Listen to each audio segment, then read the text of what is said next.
2K kids வந்து இந்த உலகத்தை நிறைய விஷயத்த மாத்திருக்காங்க. அவங்க மாத்துனதுல ஒரு முக்கியமான விஷயம் லவ். ஜென்ரலா இந்த ஜென்சி கிட்ஸ்லாம் வரதுக்கு முன்னாடி what is love? Love is an emotion. அது வந்து ஒரு எக்ஸ்பீரியன்ஸ்ல மட்டும் தான் புரிஞ்சுக்க முடியும். இந்த பார்வையை மாத்திருக்காங்க. இல்ல love can be analysed, love can be theorised. அதாவது நீங்க கேர்ள் உங்ககிட்ட ஒரு பையன் வந்து அப்ரோச் பண்றானா, அவனோட அப்ரோச் பண்ற விதம் இருக்குல்ல, அந்த விஷயத்தை வச்சு அவனோட லவ்வை தியரைஸ் பண்ண முடியும். அதாவது அவனோட பாயிண்ட் ஆஃப் வியூ என்ன, அவனோட லவ்வை தியரைஸ் பண்ண முடியும். அதாவது அவனோட இன்டென்ஷன் என்ன அப்படின்றத சுருக்கமா யோசிக்க முடியும். டிஃபரன்ஸ் புரியுதா? ஒரு பயங்கரமான டிரான்ஸ்ஃபார்மேஷன். ஒரு கேர்ள் வந்து ஒரு லவ்வை எமோஷனா பாக்குறாங்கன்னா ரேஷனாலிட்டி வேலை செய்யாது. அவங்க என்ன சொல்லுவாங்க, அப்படிலாம் இல்ல, அந்த பையன் நல்ல பையன் தான், உங்களுக்கு பாக்குறதுக்கு அப்படி தெரியுது, பட் என்கிட்ட அப்படி கிடையாது, அவன் என்னதான் இருந்தாலும் எனக்கு அவனை பிடிக்கும். என்ன ரீசன்?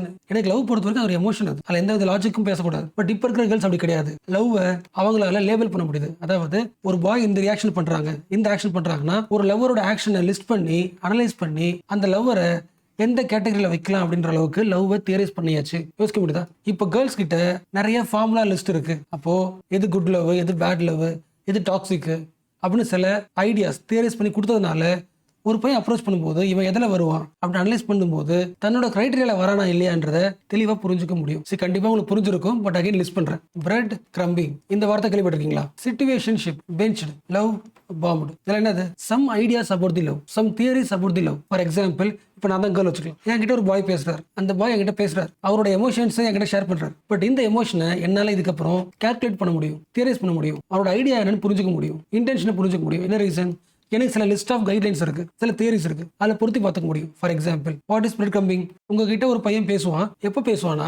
நைட்டு மட்டும் பேசுவான். அதாவது டே ஃபுல்லா விட்டுட்டு டேல அவன் எங்க இருக்கானே தெரியாது. பட் இந்த கேர்ள் நம்மள மறந்துடக்கூடாதுக்காக ஒரு டே முடியும் போது ஐ மிஸ் யூ, கண்டிப்பா சீக்கிரம் மீட் பண்ணலாம், ஜஸ்ட் ஒரு வார்த்தை மட்டும் கொடுத்து அந்த ஹோப்பை கண்டினியூ பண்ண ட்ரை பண்ணிட்டே இருப்பான். பட் கடைசி வரைக்கும் ரியலா மீட் பண்ண மாட்டான். This is called as breadcrumbing. அப்போ அந்த கேர்ள் என்ன பண்றா?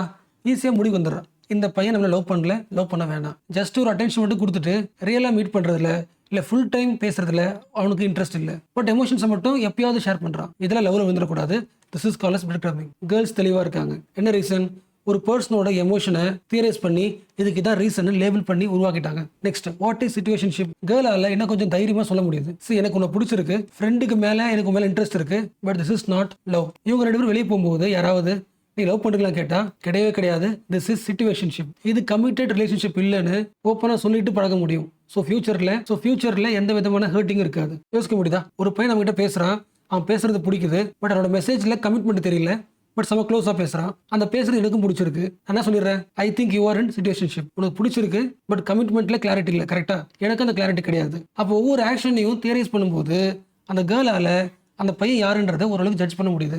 நெகட்டிவ் இருக்கு, ப்ரீஜுடைஸ் பண்ண முடியும், தப்பா ஜட்ஜ் பண்ண முடியும். லவ்ல எமோஷன் கிடையாது, எமோஷன் மிஸ் ஆகுது, எல்லாரையும் அனலைஸ் பண்ணிட்டு இருக்கோம். இருந்தாலும் இந்தியாவில் ப்ராக்டிக்கல் சுச்சுவேஷன்ல நம்ம டெய்லி லைஃப்ல நிறைய பேரை ஃபேஸ் பண்ணும்போது நமக்கு அனாலிசிஸ் தேவைப்படுது. அதில் அடுத்த கீவேர்டு, ஒரு பையன் உங்களை பயங்கரமா ஃபிளட் பண்ணுவான், பட் திடீர்னு ஒரு நாள் 2 நாள் மிஸ் ஆயிடுவான், அண்ட் மறுபடியும் அடுத்த வாரம் எண்ட்ல க்ளோஸா பேசுவான், அண்ட் அகைன் ஒரு வாரம் காணாம போயிடுவான். விச் மீன்ஸ் அவன் நம்மள ஒரு பேக்கப் ஆப்ஷனா யூஸ் பண்றான். இவன் க்ளோஸா பேசுறதுனால இந்த நாள் ஒரு நாள் க்ளோஸா பேசுனதுனால லவ் கிடையாது. இது இன்னும் தெளிவா யோசிக்க முடியுது, ஏன் வர தேவையில்லை. அப்ப இவன் கிட்ட உன்னோட எமோஷன்ஸை காட்ட வேணாம், ஏன்னா அவன் வந்து சீரியஸா கிடையாது, உன்ன ஒரு பேக்கப் ஆப்ஷனா யூஸ் பண்றான். And what is love bombed? இது ஒரு ஐடியா. சில பாய்ஸ் ஒரு ஆக்ஷன் எப்படி இருக்குன்னா, மீட் பண்ண ஃபர்ஸ்ட் 1 வீக்ல எவ்வளவு லவ் காட்ட முடியுமோ காட்டுவாங்க. ரொம்ப ஃபாஸ்டா லவ், ரொம்ப ஃபாஸ்டா நிறைய கிஃப்ட்ஸ், ரொம்ப சீக்கிரமாவே எவ்வளவு அட்டென்ஷன் தர முடியுமோ அவ்வளவு அட்டென்ஷன் கொடுப்பாங்க. எல்லாமே டூ மச்சா இருக்கும், டூ ஃபாஸ்டா இருக்கும். பட் இந்த கேர்ள் ஓகே சொன்னதுக்கு அப்புறம் கொஞ்சம் கொஞ்சமா இந்த பாய் என்ன பண்ணுவாரு, இந்த கேர்ளை கண்ட்ரோல் பண்ண வைப்பாங்க. Love becomes a bomb, love bombed. நாளைக்கு சீக்கிரமா வீட்டுக்கு வந்துடணும், இந்த பையன்கிட்ட பேசக்கூடாது அப்படின்னு கொஞ்சம் கொஞ்சமா உங்களை கண்ட்ரோல் பண்ண வைப்பாங்க. That is not love, that is love bombed. அப்போ இந்த ஐடியாஸ்லாம் ஒரு பாயோட ஆக்ஷனை அனலைஸ் பண்ணி ஐடியாஸை மாற்றும் போது, லேபிள் பண்ணும்போது, தியரைஸ் பண்ணும்போது கேர்ளோட லைஃப் என்ன ஆகுது? சிம்பிள் ஆகுது. Girls life becoming simpler. யோசிக்க முடியுதா? அண்ட் சில பேர் இப்படி யோசிச்சிருக்கலாம், லவ் அனலைஸ் பண்ணிட்டே இருந்தா எப்போ வாடுறது, ஒர்க் அவுட் ஆகாதுன்னு சில பேர் யோசிக்கலாம். பட் நாம எல்லாருமே நமக்கு தெரியாமலே லவ்வை அன்கான்ஷியஸா அனலைஸ் பண்ணி தான் யூஸ் பண்ணிட்டு இருக்கோம். அதுக்கு நிறைய எக்ஸாம்பிள் சொல்லலாம். ஒரு எக்ஸாம்பிள், உங்க லவர் வச்சுக்கலாம். உங்க கேர்ள் ஃப்ரெண்டோ இல்லை உங்க பாய் ஃப்ரெண்டோ இல்லை உங்க ஹஸ்பண்டோ உங்க ஒய்ஃபோ நீங்க கேட்காமலே அவங்க ஒரு விஷயம் செய்யறாங்கன்னா உங்களுக்கு எப்படி ஃபீல் ஆகும்? This is true love. நான் கேட்காமலே அவன் யோசிச்சு கொடுப்பேன். ஸோ மோஸ்ட்லி நிறைய பேர் அன்கான்ஷியஸாவே இதுதான் ட்ரூ லவ் நம்புறீங்க. அப்படி கிடையாது. This is orange peel theory. இந்த தியரியில நீங்க மாட்டிக்கிட்டீங்க. உங்களுக்கு கேட்காமலே ஒருத்தர் வந்து ஜூஸ் போட்டு கொடுத்தாங்கன்னா அதான் ட்ரூ லவ் நம்புறீங்க.